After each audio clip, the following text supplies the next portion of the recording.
Hello everyone, welcome to साक्षीज विद्या साधना। इस video lecture में हम पढ़ रहे हैं class 9 history chapter 5 forest society and colonialism. ये पार्ट 1। हम देखने वाले हैं पार्ट 1 के अंदर वाई डिफॉरेस्टेशन। डिफॉरेस्टेशन क्या होता है? तो डिफॉरेस्टेशन होता है जंगलों का काटना। डी लगा हुआ है एंड इसका उल्टा होता है पेड़ लगाना, जिसको इंग्लिश में एफॉरेस्टेशन कहते हैं। ठीक है, तो अगर आपसे कोई पूछे कि डिफॉरेस्टेशन क्या होता है, तो जंगलों का गायब हो जाना, जंगलों को काटना डिफॉरेस्टेशन कहलाता है। आज के टाइम की प्रॉब्लम नहीं है डिफॉरेस्टेशन। डिफॉरेस्टेशन की प्रॉब्लम सदियों से चली आ रही है, लेकिन हाँ, आज के टाइम के जो लोग हैं सोशल मीडिया की वजह से और थोड़ा सा बहुत सारे एनजीओज भी इस चीज पे काम कर रहे हैं और हमारा क्लाइमेट काफी बेकार होता जा रहा है, तो अब थोड़ा सा लोग कंसर्न दिखाने लगे हैं डिफॉरेस्टेशन को लेके। लेकिन डिफॉरेस्टेशन कोई आज की प्रॉब्लम नहीं है, ये सदियों से चलती आ रही है। बहुत सेंचुरीज पहले ही डिफॉरेस्टेशन की जो प्रॉब्लम है वो स्टार्ट हो गई थी कॉलोनियल रूल के अंदर ही, बट ये बहुत ज़्यादा सिस्टमैटिक तरीके से होती थी। अब हम देखने वाले हैं कुछ ऐसे कॉजेस जो कि डिफॉरेस्टेशन के हैं इंडिया के अंदर। Land to be improved. देखो 1600 की बात है, अप्रोक्सीमेटली 1/6 जो इंडिया का लैंड मास है वो कल्टीवेशन के अंदर आता था। अब ये जो फिगर है वो हाफ हो चुका है, क्योंकि अब सारे लोग कल्टीवेशन नहीं करते हैं और इंडस्ट्रीज लग चुकी हैं, बहुत दूसरे काम भी लोग करते हैं। जैसे जैसे पॉपुलेशन इंक्रीज होती गई सेंचुरीज दर सेंचुरीज, जो खाने की डिमांड है वो भी बढ़ती रही। ज्यादा लोग हैं, ज्यादा खाने की आवश्यकता होगी उनको, तो अब पीजेंट्स को भी ज्यादा चीजें उगानी होगी, क्योंकि अब भाई लोगों की डिमांड ज्यादा है तो ज्यादा चीजें उगानी भी पड़ेंगी। और ज्यादा चीजें उगाने के लिए आपको जमीन बड़ी चाहिए होगी। बड़ी जमीन के लिए जो फॉरेस्ट है वो काटे जाएंगे, ताकि वहां पर हम जमीन बना सके और उस जमीन पे खेती बाड़ी कर सके। कॉलोनियल पीरियड के अंदर कल्टीवेशन काफी ज्यादा एक्सपेंड हुआ, बढ़ा। पहले ब्रिटिश ने डायरेक्टली एनकरेज किया इसको, कमर्शियल क्रॉप्स के प्रोडक्शन को। ब्रिटिश को ये मत समझिएगा कि वो कल्टीवेशन भाई लोगों की भूख मिटाने के लिए कर रहे हैं। वो लोगों की भूख, पेट की भूख नहीं, वो अपने जो पैसे की भूख है उसको मिटाने के लिए कल्टीवेशन करवा रहे थे। कमर्शियल क्रॉप्स को उगवा रहे थे जिससे किसी का पेट नहीं भरेगा। कि कमर्शियल क्रॉप्स थे mainly jute, sugar, cotton. Wheat लिख दिया है लेकिन वीट उतनी तादाद पे नहीं था, ज्यादातर ये कमर्शियल क्रॉप्स को उगाया करते थे, जूट, शुगर, कॉटन जैसे। 19th सेंचुरी में यूरोप के अंदर ये सारे जो क्रॉप्स है ना, उनकी डिमांड काफी ज्यादा क्या हो गई थी, इंक्रीज हो गई थी। क्योंकि कहीं ना कहीं पर क्या हो गया था, यूरोप में भी पॉपुलेशन उस टाइम पे बढ़ रही थी एंड रॉ मटेरियल की भी जरूरत थी यूरोप में, क्योंकि इंडस्ट्रियलाइजेशन हो रहा था यूरोप में, काफी पहले इंडस्ट्रियलाइजेशन हो गया। दूसरा कारण ये था कि 19th सेंचुरी के टाइम पे जो कॉलोनियल स्टेट के लोग थे वो ये सोचते थे कि फॉरेस्ट कोई ज़्यादा यूजफुल चीज़ नहीं है ना। वो ये सोचते थे इतने तो जंगल हैं, क्या होगा इनसे, तो थोड़ा काट के कल्टीवेशन ही कर लो। वहां से अपन जब एग्रीकल्चर प्रोडक्ट्स आएंगे तो वहां से कुछ पैसा भी आएगा, रेवेन्यू जनरेट होगा।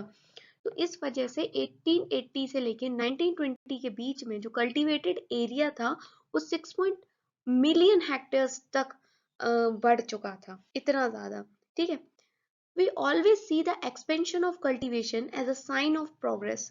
ठीक है, हम हमेशा क्या सोचते हैं कि भाई कल्टीवेशन बढ़ रहा है तो मतलब प्रोग्रेस हो रही, उन्नति हो रही है, बट ऐसा हर बार जरूरी नहीं होता। आप उस कल्टीवेशन को करने के लिए डिफोरेस्टेशन कर रहे हो जो लॉन्ग टर्म में बहुत ज्यादा हानिकारक होता है। और आज के टाइम पे हमें बहुत सारी समस्या क्लाइमेट से जुड़ी देखने को मिल रही हैं। ठीक है, स्लीपर्स ऑन द ट्रैक। ये किस प्रकार की स्लीपर्स की बात की जा रही है ये देखते हैं। फिगर 3 में देखिए, कन्वर्टिंग साल लॉग्स इनटू स्लीपर्स इन सिंघबम फॉरेस्ट, छोटा नागपुर में 1897। तो स्लीपर्स क्या होते हैं, ये वुडन लकड़ी के प्लैंक्स होते हैं जो रेलवे ट्रैक्स पे बिछाए जाते हैं। इनके ऊपर से फिर वो जो लोहे की स्ट्रिप्स होती हैं, मतलब लाइन होती है रेलवे ट्रैक की, वो लगाई जाती है, लेकिन नीचे स्लीपर्स होते हैं। ठीक है, तो इनको बनाया जा रहा है साल ट्री से। साल के जो ट्रीज होते हैं उससे बनाया जा रहा है सिंगभूम के फॉरेस्ट हैं, ये छोटा नागपुर प्लेट्यू में 1897 की ये पिक्चर है। इस सारे काम को करने के लिए आदिवासी को रखा जाता था फॉरेस्ट डिपार्टमेंट के द्वारा, ताकि वो पेड़ों को काट सकें और उससे स्मूथ प्लैंक बना सकें, इस प्रकार की ये लंबी लंबी लकड़ियां, ठीक है, उनको शेप देके, और जो कि आगे जाके स्लीपर्स का काम करेंगी रेलवे में। इसी टाइम पे ये जो आदिवासी काम कर रहे थे, इनको अलाउ नहीं था कि ये अपने खुद के घर बनाने के लिए, अपने खुद के काम के लिए इन लकड़ियों का यूज करें। बताओ कितने मतलब बेकार थे ना, इनसे काम करवा रहे हैं बट इन लड़कियों का, सॉरी, लकड़ियों का यूज ये आदिवासी खुद नहीं कर सकते। अर्ली 19th सेंचुरी में इंग्लैंड के अंदर ओक के फॉरेस्ट की कमी आ गई, धीरे धीरे गायब होने लग गए। इस सब की वजह से जो रॉयल नेवी में शिप बनती थी, शिप लकड़ियों से बनती थी, उसकी कमी आ गई, क्योंकि वो लकड़ी के लिए जो जंगल थे वो ही खत्म हो गए थे। तो अब इंग्लिश की जो ये शिप्स हैं वो कैसे बनेंगी जब यहाँ पर रेगुलर सप्लाई नहीं होगी एक अच्छी लकड़ी की। तो इसकी वजह से एक ये सोच आई लोगों में कि भाई अब हम शिप नहीं बना पाएंगे तो फिर हम अपनी जो हमारी बॉर्डर्स हैं उनको कैसे प्रोटेक्ट करेंगे, नेवी को कैसे चलाएंगे बिना शिप्स के।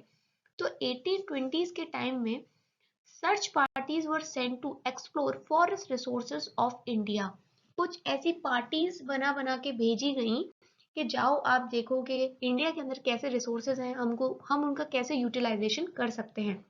और एक डिकेड के अंदर ही बहुत ही बड़े तादाद पे, मैसिव स्केल पे ट्रीज को गिराया गया, और वहां से एक बहुत बड़ी क्वांटिटीज में टिम्बर को कहां से, इंडिया से एक्सपोर्ट करा गया इंग्लैंड के लिए, ताकि ये अपनी शिप बना सके और भी दूसरी चीजों में जहां पर यूज की जाती है टिम्बर, उसका इस्तेमाल हो सके। अब रेलवे का स्प्रेड हो रहा था 1850 से, इसमें भी एक नई डिमांड थी लकड़ी की कि रेलवे में भी आपको लकड़ी चाहिए प्लैंक्स बनाने के लिए, अभी हमने देखा था। एंड रेलवेज भी बहुत ज्यादा इसेंशियल थे, इम्पोर्टेंट थे कॉलोनियल ट्रेड के लिए, क्योंकि जो ये अपना एक जगह से दूसरी जगह सामान लेके जाते थे वो रेलवेज के थ्रू ही ले जाते थे, और रेलवे में भी लकड़ी की जरूरत पड़ती थी। और लोकोमोटिव्स को चलाने के लिए भी फ्यूल, पहले अब देखो वो तो था नहीं पेट्रोल डीजल, तो पहले क्या था, would say as a fuel काम में लेके लकड़ी को जला जला के ही तो इंजन इंजन चालू रखते थे पहले। इलेक्ट्रिसिटी से थोड़ी ना कोई चीज चलती थी या पेट्रोल डीजल से चलती थी, लकड़ी से चलती थी, चूल्हे भी लकड़ी के से जलते थे। तो इसकी वजह से और ज्यादा लकड़ी की डिमांड बढ़ी। रेलवे के अंदर जो स्लीपर लाइंस बिछाई जाती हैं, हर एक माइल के रेलवे ट्रैक के लिए करीबन 1760 से लेके 2000 स्लीपर्स की जरूरत पड़ती है हर एक माइल में। सोचिए कितनी ज्यादा इन्होंने रेलवे ट्रैक बिछाई होंगी और उसके लिए कितने ज्यादा पेड़ कटे होंगे।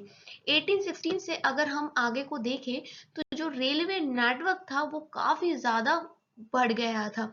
1890 में करीबन 25,500 किलोमीटर तक ट्रैक बिछाया जा चुका था। 1947 आते आते इस ट्रैक की जो पूरी लंबाई थी वो हो गई थी 7,65,000। सोचिए कितनी ज्यादा इन लोगों ने लकड़ी यूज करी होंगी।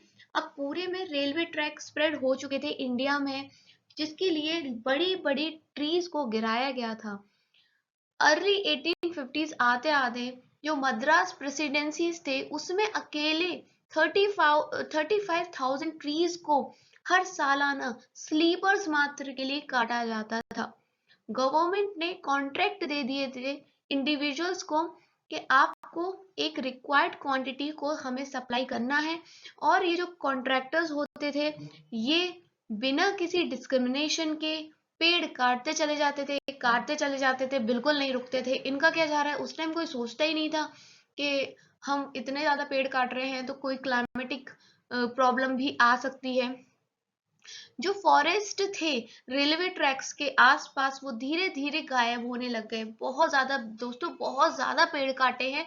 हम आज इस चीज की बात करते हैं 21st सेंचुरी में, लेकिन ये चीज बहुत पहले से चलती आ रही है। अगर उस टाइम लोगों ने ध्यान दिया होता तो आज इतने ज्यादा हमें जो कॉन्सिक्वेंसेस हैं वो नहीं झेलने पड़ते, पॉल्यूशन के, ग्लोबल वार्मिंग के, और जो भी हमारे क्लाइमेट में गलत चेंजेस आ रहे हैं उन सब के।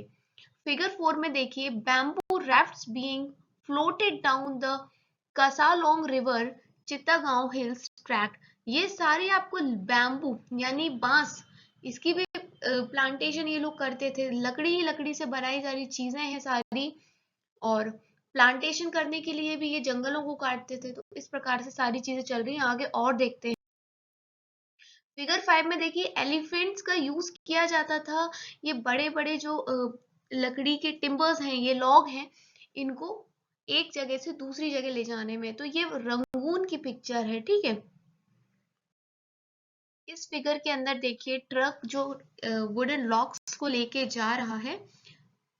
इसमें क्या होता था, ये सबसे पहले जो फॉरेस्ट डिपार्टमेंट था उसने रोडें बनाई, चौड़ी चौड़ी रोडें बनाई, ताकि उन रोडों की से होते हुए ट्रक्स क्या करें, इनको लेके जाएं। और दूसरे फिगर में देखो, यहाँ पर विमेन्स हैं जो अपने घर जा रही हैं फ्यूल वुड को लेके। आपको दोनों ही रास्तों में काफी अंतर दिखाई देगा।